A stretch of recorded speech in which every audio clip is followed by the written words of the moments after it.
भृङ्गमनो भवरोगहरा प्रणमामि परां जननीं जगताम्।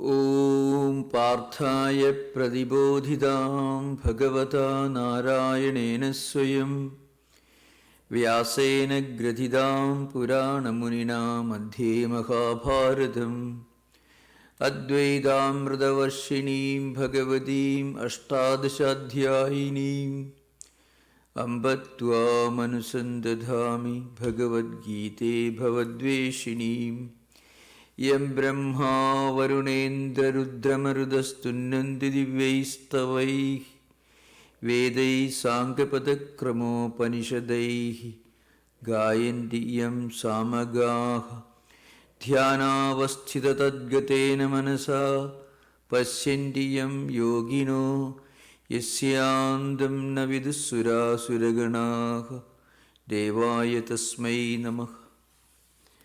We are continuing the discussion on the fourth chapter of the Bhagavad Gita, Jnana Karma Sannyasa Yoga.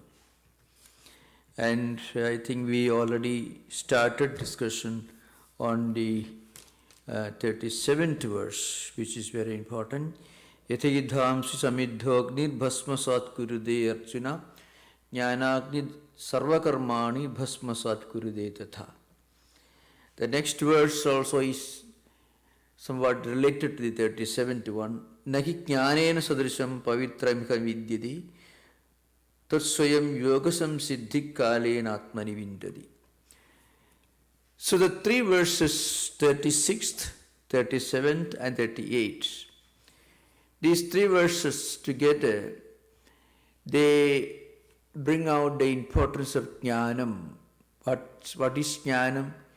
Jnanam is the awareness as to what my true nature is, what we actually are. We are not just these physical bodies, the senses, or the mind, or the intellect, because the body comes and goes, it falls sick, is subject to changes. So also mind is never steady. It becomes happy and unhappy. So also buddhi, intellect. Sometimes we get excited about certain things. Sometimes we get the opposite feeling, experience. So you find our body, the five senses, the mind, intellect, all these are of a fleeting nature. They go through these chain experiences of pain and pleasure, good and bad, happiness and unhappiness, enjoyment and sorrow, and so on. So our true nature is the spiritual reality behind the body, mind and intellect, that is Atman. This experience, this awareness is what is called Jnanam. And that Jnanam, that knowledge, that awareness, the spiritual awareness is compared to a raft that we use to go across a river, and also a fire that burns everything into ashes. And therefore it is called Pavitram Iha Vidyate. It is also the ultimate purifier, this fire of knowledge. So you can find here these three approaches to Jnanam. One is, Jnanam is a raft of knowledge. Once we come to the real awareness of our true nature, then it takes us across the ocean of the cycles of life, death and rebirth. What's called in Sanskrit Samsara, which is almost like a river. Samsarati, it goes on flowing, moving forward. We are just like tiny pieces of wood tossed about in the mighty waves of time or karmas. According to our actions, we suffer or enjoy according to the nature of our actions. So in different religions, there is always the concept of the consequences of our actions. In Vedanta, it's not just a matter of going to hell or heaven. Rather, we are born again to continue our journey from where we ended it in this life. So if our actions are good, then these actions will accumulate good vrittis, good impressions, good samskaras, good tendencies, good attitudes, and accordingly we are born again. And again in the next life we continue actions according to the accumulated tendencies, vasanas and samskaras. That's why we often find there's an invisible force within our mind that prompts us to do certain things or not to do certain things. So even if we try to deliberately do some noble deeds, sometimes there is a mental block. Our own accumulated samskaras, vasanas and vrittis will create this mental block. And that's because of the negative tendencies already accumulated in the mental system from previous life cycles or actions performed in this life itself. So we have to deliberately consciously do good things, verbally, speaking words which are noble and good for everyone, deeds and actions at the physical level, or thoughts and ideas, which all of them become, in their residual aspect, they become tendencies and impressions, which get gathered and accumulated in the mental system, and they become strong attitudes which we carry out from life to life. So, this is what we call samsara, the endless cycles of life, death and rebirth continuing. And Jnanam, or true awareness, our awareness of our true nature, will help us to get across this river or the ocean of life's deaths and rebirths. And again, this continuing cycle, the wheel, the rotating wheel of samsara, the rotating wheel of existence. Now, in order to develop this jnanam, we should develop certain important disciplines. It's not intellectual knowledge. Intellectual knowledge is good because that will help us to search for our true identity. It sometimes happens in human life when we get some knocks, some blows from all corners that will force us to open our eyes as to why this is happening in my life. We ask this question. And then we start our spiritual journey. Not in everyone's case, but frequently people will require some very unpleasant experience in this world, which suddenly will reveal to them the emptiness of all that we consider to be wonderful, enjoyable, etc. Behind enjoyment, we feel misery creeping within. So then we ask this question, what's the real thing in life? How do I get across this?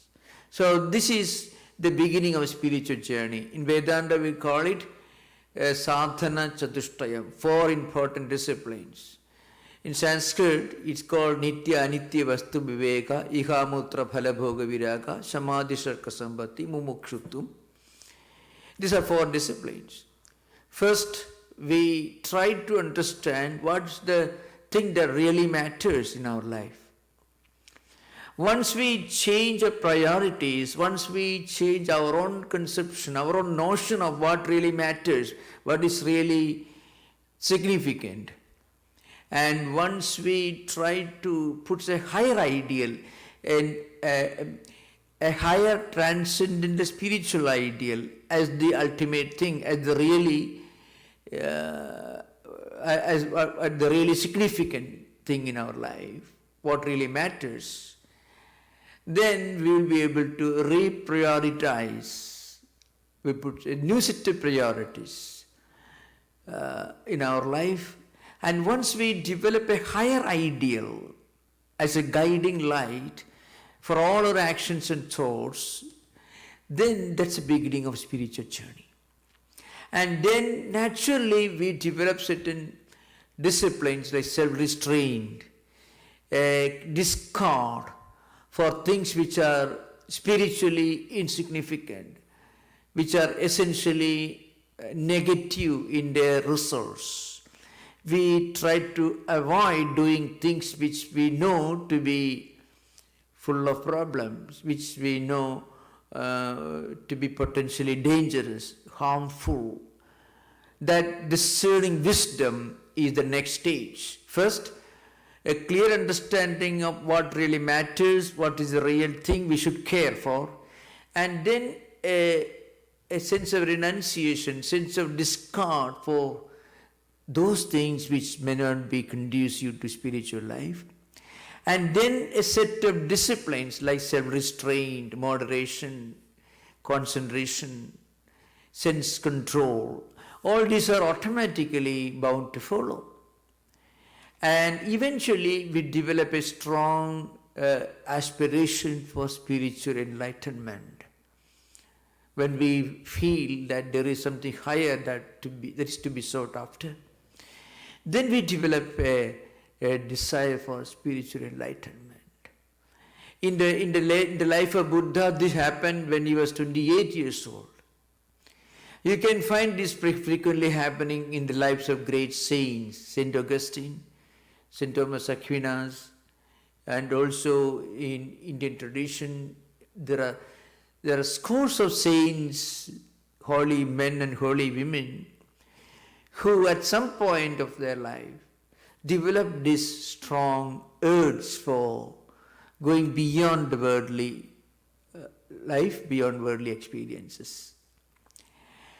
And then we seek the sources from where we can get more knowledge about this higher spiritual ideal. We may read books, we may try to connect with those ideas.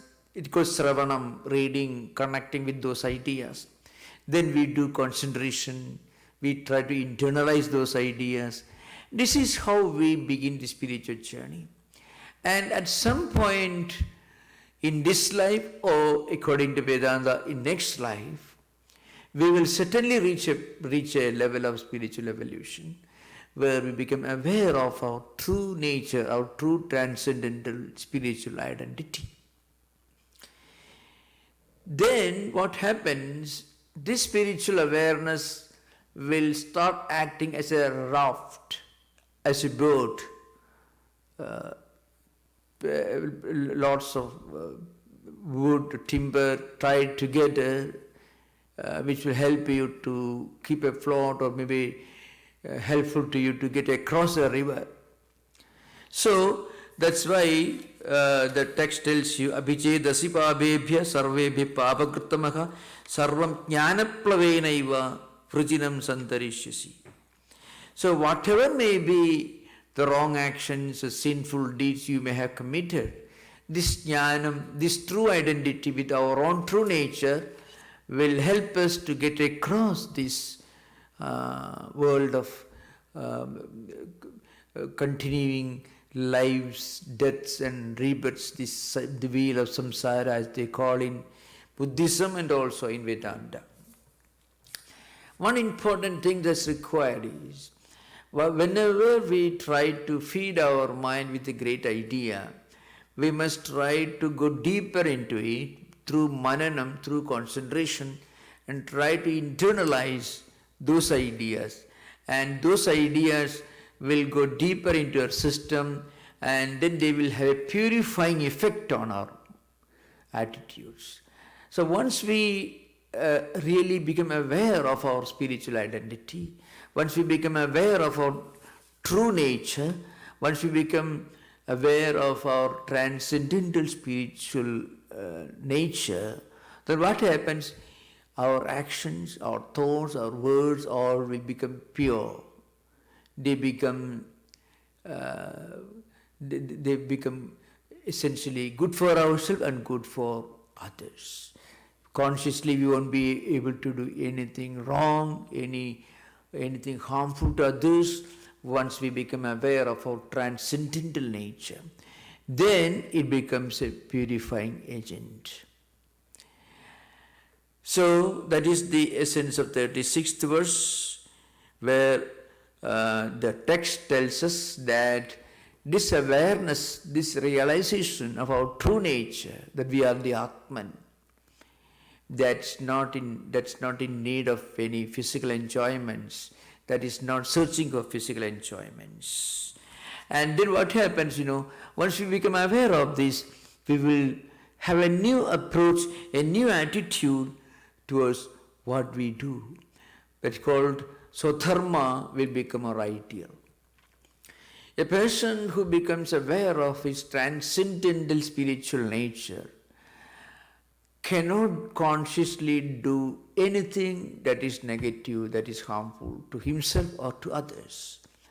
He will do everything that he is doing as his Swadharma, with complete attention, with complete concentration, at the same time with a degree of detachment. This idea of detachment is very profound here, because detachment makes our actions naturally conducive for everyone. Such actions do not produce any negative consequences. So now we go to 37th verse, which we just started in the last class. Yatha edhamsi samigdhognir bhasmasat kurude Arjuna jnanagni sarvakarmani bhasmasat kurude tatha. Here, this jnanam, this awareness of our true nature is called the fire of knowledge that will reduce all our karmas, actions to ashes. Now what's the meaning of jnanam acting as a fire that reduces all actions to ashes? What happens, when we become aware of our transcendental nature, we become extremely steady. We could do everything with a smiling face. Because on the one hand, we are doing all our actions as Swadharma. Swadharma here means Swabhava Niyatam Karma. Whatever we do it as our sacred duty. So a sense of sanctity and sacredness, a sense of Shraddha, which will be discussed in the coming verses, is brought into whatever we do. And also a sense of detachment. It is not a negative feeling of separation, rather it is total freedom from any selfish motive. That's a real meaning of detachment. This idea of detachment, total freedom from any selfish motive, any negative attitude, will help us to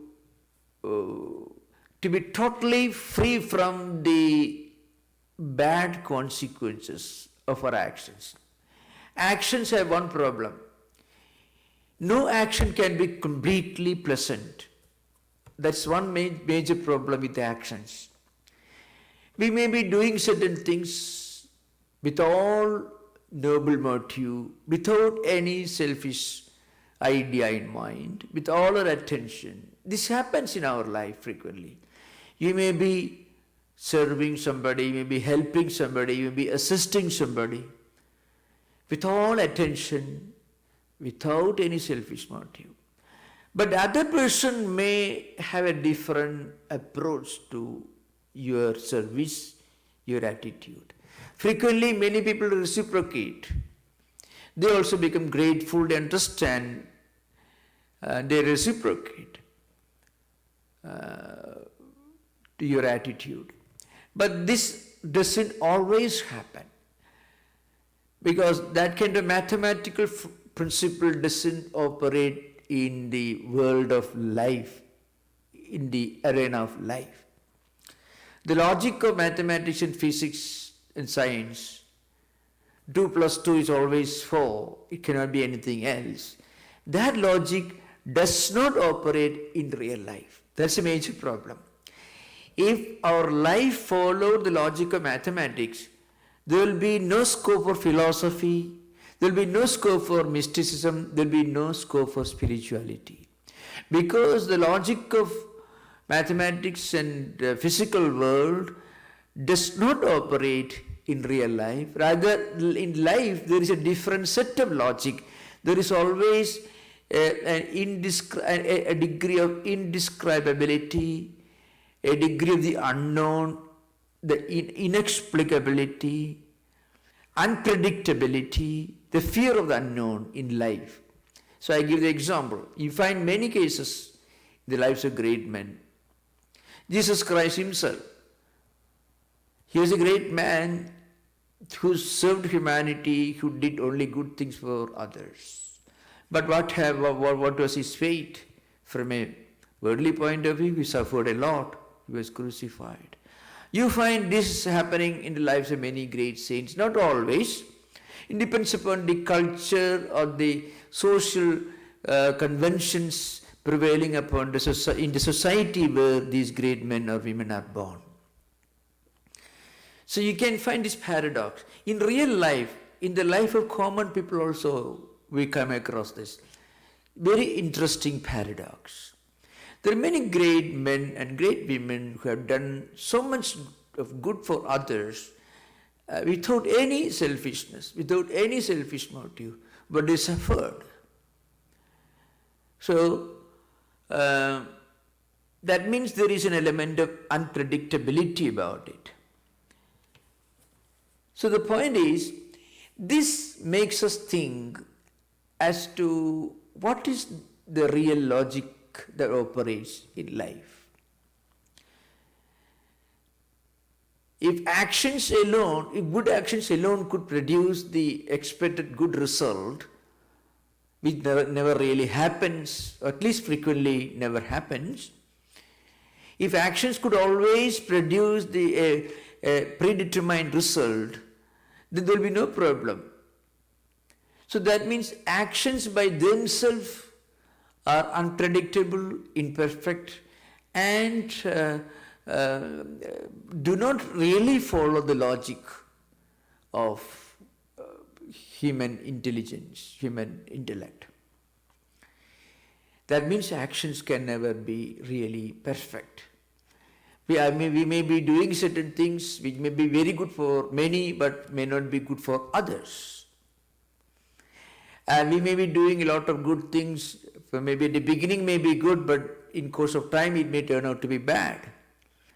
So there is always a problem in action. Not that we should completely remain inactive. Actions are inevitable, either verbal actions, speaking words, physical actions, activities, or mental actions, thoughts and ideas, they are inevitable. So Lord Krishna himself said in the 3rd chapter, Nahi kasikshanam abhi jadu tishtati akarma krita karidehi avashak karma sarva prakritijehi gunaihi. Nahi kasikshanam abhi jadu tishtati akarma krita. Lord Krishna says, with a deep psychological insight, no one can keep quiet completely, even for a split second. If you are physically inactive, your mind will be hyperactive. At least in your mind you will be speaking and thinking and doing mentally. So there is no such thing as total freedom from action during our waking hours. At the same time, actions have this problem of unpredictability, not following any kind of non-logic. But at the same time, Lord Krishna says, once we develop this Jnanam, this spiritual awareness, the realization that actions, thoughts, ideas all take place at the empirical level, at the level of the body, mind and intellect. But my true nature is Atman, the divine reality present everywhere, present within me. I am the Atman or Brahman. This transcendental spiritual reality, that's my true nature. Once we try to develop this identity and live with this awareness all the time, then whatever actions, whatever consequences are produced by our actions, they will not have any effect on us. They will be destroyed, reduced to ashes by this awareness. Well, I am Atman. So, whatever consequences may be, it's not going to affect me. So this is how actions get reduced to ashes. So here, Jnanagni Dagdha Karmani, Bhasmasat Kurdeya. Jnanam is Agni. So that is taken from a Vedic symbolism. But in practical life, this awareness gives us a tremendous feeling of inner steadiness, inner poise, stability,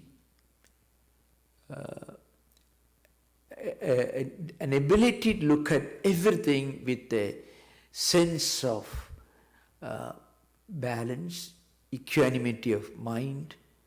Such a person can take any unpleasant consequences or happenings in life in his trail, and he can smile at unpleasant experiences, as he can smile at pleasant experiences, because he develops a mind that looks upon happiness and unhappiness as the same. The ability to look upon happiness and unhappiness as the same thing is the two sides of the same coin.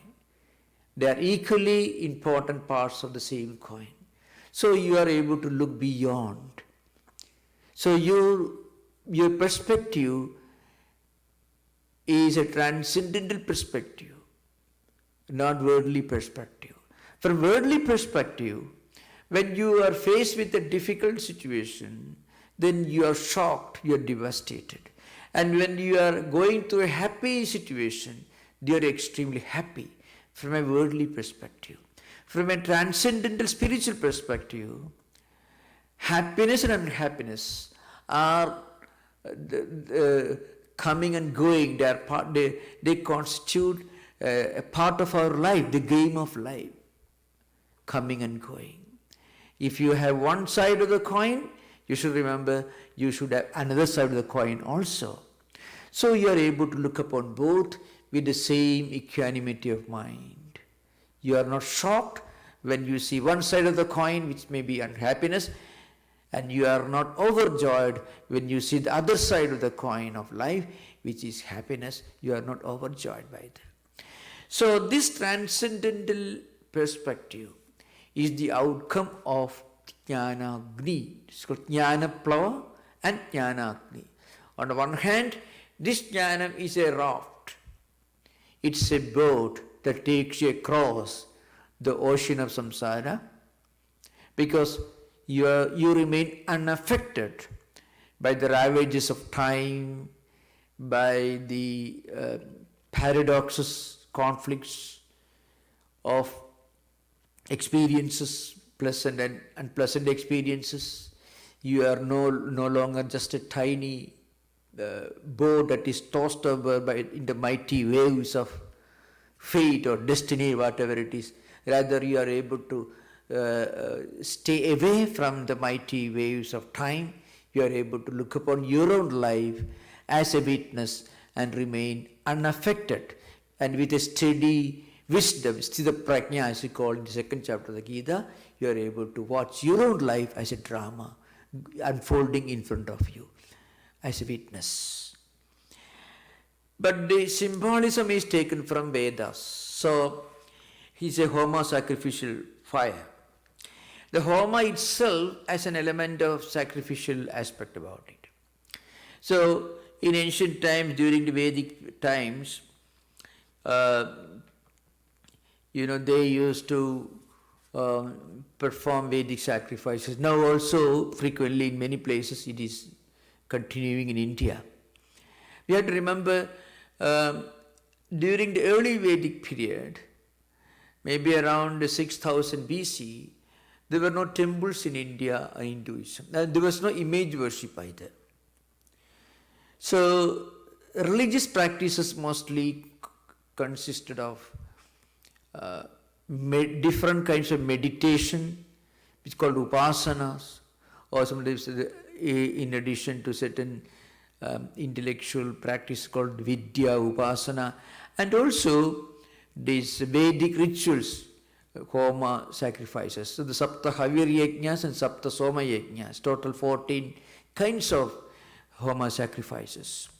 So they used to offer different items on the on the fire, the blazing fire, ghee, cooked food, and different items. So they used to utter certain mantras, Indraya, Varunaya, etc. Very often many of these sacrifices were performed for worldly prosperity. Pasyema sharadasyatam, jivema sharadasyatam, bhuyasya sharadasyatam, etc. Praying for 100 years of healthy life and so on, longevity, family and so on, family welfare, wealth and so on. So they used to offer different things in the sacrificial fire, and immediately whatever is offered will be reduced by the fire into ashes. The fire will burn everything into ashes. So that is the symbolism used here. Jnanam sarva karmani bhasmasat kurude tatha. Everything is offered in the sacrificial fire and it becomes ashes. Like that, if we can develop this spiritual awareness through spiritual disciplines, then we'll be able to live in this world with a stable, steady wisdom. We'll be able to look upon life itself with a sense of equanimity. We'll be able to smile at unpleasant events, just as we smile when pleasant events unfold in our life. That's the meaning of Jnanam sarva karmani bhasmasat kuride tatha. The 38th verse is very important. Nahi jnanena sadrisham pavitra miha vidyade tarsvayam yoga samsiddha kalena atmani vindadi. So here, this jnana-agni, this spiritual awareness, I am the Atman. I am not this body which comes and goes, it falls sick and becomes healthy again. I am not this mind which is happy now, unhappy next moment. I am not this intellect which is excited now and bored after some time. I am not the senses which are of a wavering nature. Then who am I? I am the Atman. So this knowledge is a purifying agent. It is a great purifier. It is the ultimate purifier. And once we start spiritual practices, in good time, in course of time, we are bound to reach this spiritual awareness. We are bound to attain this spiritual awareness. And this should be attained through yoga. And then what happens is, then one realizes the oneself in one's own heart. I mean, then we reach a level of awareness of our true nature. It is not an experience as such. Rather, it is just the disappearance of the veil that so far was hiding our true nature from ourselves. Remember, this spiritual awareness, it's not something that we attain as a result of spiritual practices. Spiritual practices only take away the veil, the curtain that is hiding our true nature from ourselves. This is an important point in Vedanta. If it is something that is attained as a result of our actions, then it cannot be permanent. Because anything that is produced by a set of actions cannot be permanent. It's called mokshasya akaryatvad. Shankaracharya says, moksha or spiritual liberation, spiritual attainment is not the effect of a set of causes. You work hard and in this world you work hard to construct a building and you have a building in front of you. Before you started construction, there was no building. After you have completed the building stands in front of you. So it is a result of your hard work.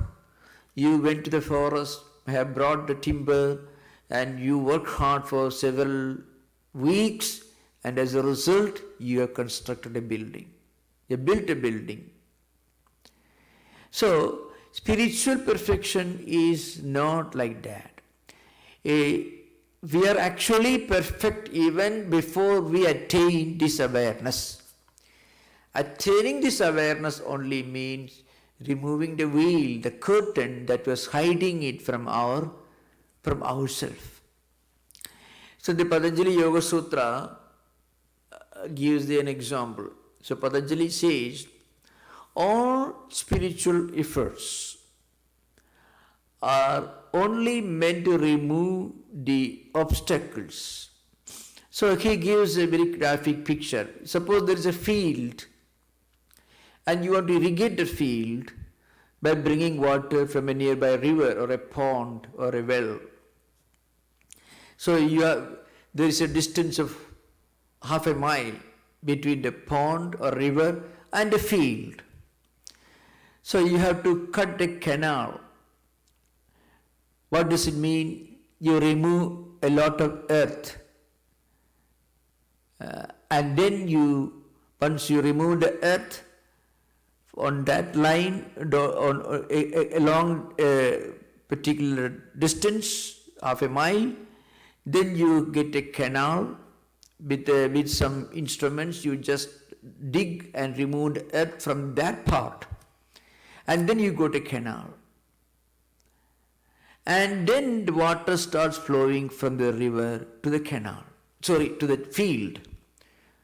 Once you succeed in removing the earth from that spot where you are planning to dig the canal, once you succeed in removing the earth, what happens? The water that is in the river starts flowing to the field.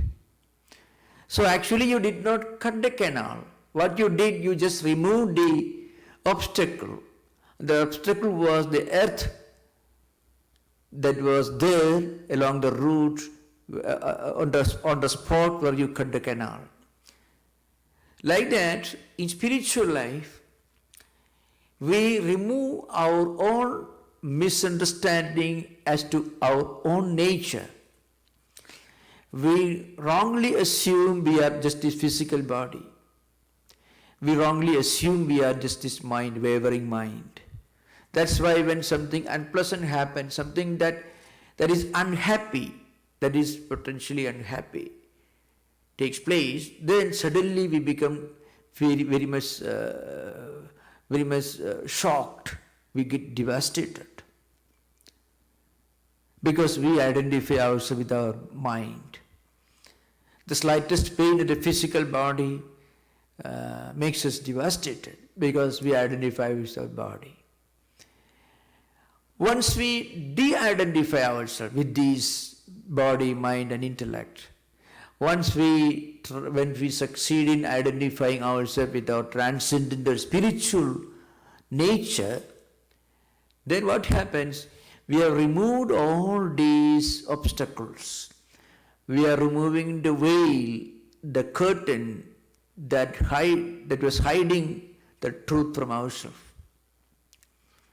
And then we understand our true nature.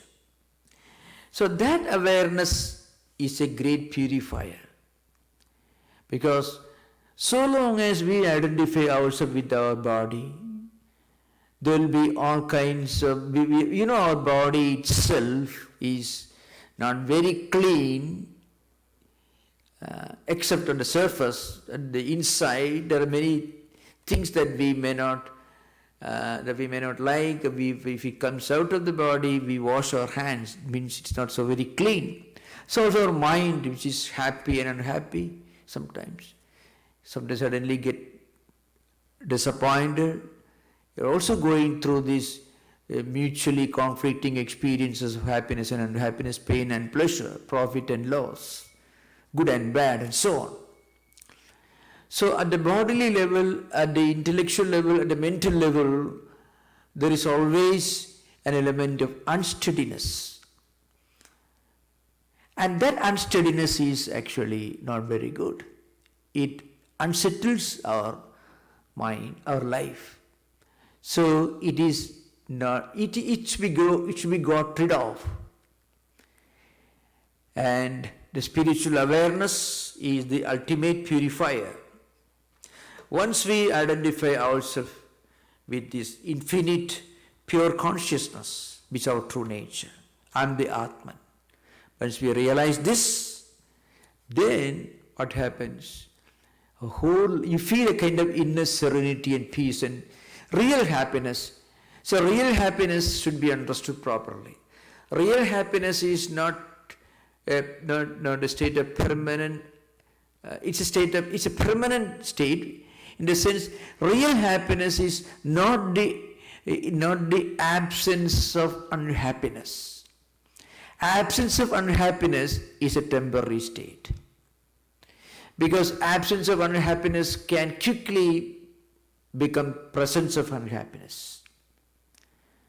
So at the worldly level, when we use the word I am happy, it actually implies that I am not unhappy. Because that kind of worldly happiness can quickly change. Pain and pleasure, happiness and unhappiness, all this comes and goes. They're interchangeable. They come and go one after another.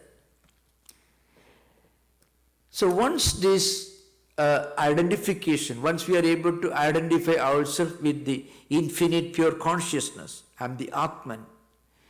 When this spiritual awareness dawns, when it arises, it will have a purifying effect on our whole system. Then you become steady, you become serene, you can smile at everything. You are not smiling because of excitement. You are smiling because of your own awareness of your infinite spiritual awareness.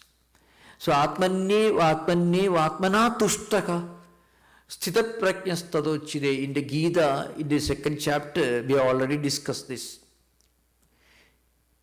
Dukkeshu anidikimana sukheshu vigadaspraka vidaraga bhayakroda sthitadit munirichade, etc. So Gita says, Atmani eva Atmana Tushtaka Sthita Prajnaka. Who is the person who has reached this level of spiritual awareness? Atmani eva Atmana Tushtaka. He is satisfied, he is contented, he is fully established in spiritual wisdom, in his own awareness of his true nature, that he is the infinite pure consciousness. I am the infinite pure consciousness.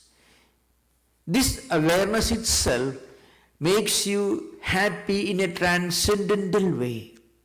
That happiness is a transcendental happiness. which is not a temporary absence of unhappiness. It is a permanent happiness, which is beyond happiness and happiness at the empirical level, in the worldly sense. The real ultimate happiness, the ultimate happiness that comes as a result of our identification with our own infinite pure consciousness. So then it becomes a purifier. That way, Jnanena sadrisam pavitra miha vidyate. There is nothing that you can conceive of as the ultimate purifier except this spiritual awareness. When we reach our own spiritual home, when we regain our own spiritual identity, which again, as I mentioned, it is not something that we attain as a result of struggle and hard work. We, through struggle and hard work, through reading scriptures, through meditation, through prayer, through karma yoga, we are removing the curtain, the veil that was hiding our true nature from ourselves. Just as I mentioned in the Yoga Sutra class, you are removing the earth that was there on the spot where you cut the canal now. And once you remove the earth on that spot where there is a canal now, then what happens? There's a tunnel or a canal, and then the water starts flowing from the river to the field, because all the obstacle, the earth was removed from that spot. This is possible for everyone. And the royal highway that will eventually, kalena atmani vindati, as the Gita says, that will eventually take you to the spiritual awareness of our own pure consciousness is karma yoga. Karma yoga is the royal highway. It's a door that is opened all the time. It's a door opened in front of us. Any person can start his spiritual journey any day, any moment. Whatever we are doing normally, our secular duties, going to school, going to university, going to hospital, going to the court, maybe going to the office, factory, any kind of work. Anything that we do in any field, no matter what that activity is, should be done as Swadharma or karma yoga. Should be done with a sense of sanctity and sacredness. Once we bring in a sense of sanctity and sacredness, then we cannot consciously do anything wrong. That's very important. So, and once we do this as our sacred duty, then becomes the royal highway that will one day take you to this awareness of our own infinite pure consciousness. Now we will go to the 39th verse. Saddhavan labhade jnanam tatparas samyadendriyaha jnanam labdhva param shantim achirena adhigacchati. The person who has Saddha, we already discussed this earlier. Saddha is a sense of sanctity and sacredness and full application. And who is the person who is devoted, who has succeeded in controlling his senses, he attains this Jnanam. And once he has attained this Jnanam, this knowledge, he goes at once to the supreme peace. Then what happens? He attains supreme peace. So, from the discussions to till now that we had just now, it becomes very clear that this Jnanam, this awareness of our own infinite pure consciousness, our Atman, that I am the Atman, I am not this body, mind and intellect which comes and goes. This awareness is ultimate purifier. And again, it is the ultimate home of fire, the Vedic sacrificial fire. All our actions, thoughts and ideas, whatever may be the imperfections, all become offerings. We offer all these on this sacrificial fire of our own spiritual awareness. And we offer in that fire with a sense of sanctity and sacredness, with great Shraddha. Then we remain steady, contented. At the same time, we are able to do our duties, responsibilities, everything with a great sense of sanctity and sacredness and total dedication and efficiency. The 40th verse is very important. Asaddha, ajñascha asaddhadanischa samsayatma vinashyati. There is a big problem here. Nayam logosti na paro na sukham samsayatmanaha. Ajñascha asaddhadanischa. The ignorant and the person who has no saddha, not the spiritual sense of sanctity, and who is always skeptical, doubtful, that person is bound to, is doomed, is going to his own destruction. So the person who is always skeptical and doubtful, as neither this world, he will not attain anything in this world, and he will not attain anything in the next world either. So what does it mean? Skepticism and doubt, of course, I should approach this subject from two angles. One, from the ordinary worldly perspective. If our skepticism and doubt arise out of a thirst for more knowledge, more information, because the amount of information right now I have may not be enough to intellectually satisfy me. So I want to know more about a subject. So that is a kind of creative, constructive skepticism. That is good actually. All the great philosophers, all the great spiritual revolutionaries, including Shankaracharya himself who wrote a commentary on the Bhagavad Gita, and also Sri Ramakrishna, Vivekananda, Jesus Christ, Buddha, you find all the epoch makers in the history of human civilization. They had their doubts. But their doubts were different from what is mentioned here. Shankaracharya had his doubt. That's why he went in search of a guru when he was less than 7 years. Vivekananda, Swami Vivekananda used to ask questions to his own guru, Sri Ramakrishna, again and again. So you find all great spiritual masters. Buddha had a big question, big problem in his mind. That's why he left his palace. He was 28 years old and married. He had a big kingdom to look after and a big palace and his courtiers and his subjects. He was a prince. He left all this behind because he had a doubt in his mind. That was not destructive skepticism, it was a kind of creative expression of one's thirst for, one's desire for more knowledge, one's desire for higher spiritual wisdom. That's not what is meant here. But there is another kind of skepticism which is sometimes pathological, sometimes becomes a nagging nature. People who are not very serious, even when they ask questions, they enjoy being a skeptic. They enjoy being doubtful. In fact, they do not really care for anything. So such people are doomed. There is a very strong warning from Lord Krishna, because a skeptic, he is not able to get anything from his efforts. His mind is closed, but is asking questions. When we ask questions with our mind open, it is creative, constructive desire for knowledge.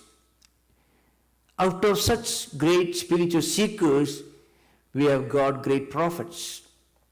When their mind was open, look at Vivekananda, who used to pester Sri Ramakrishna with questions.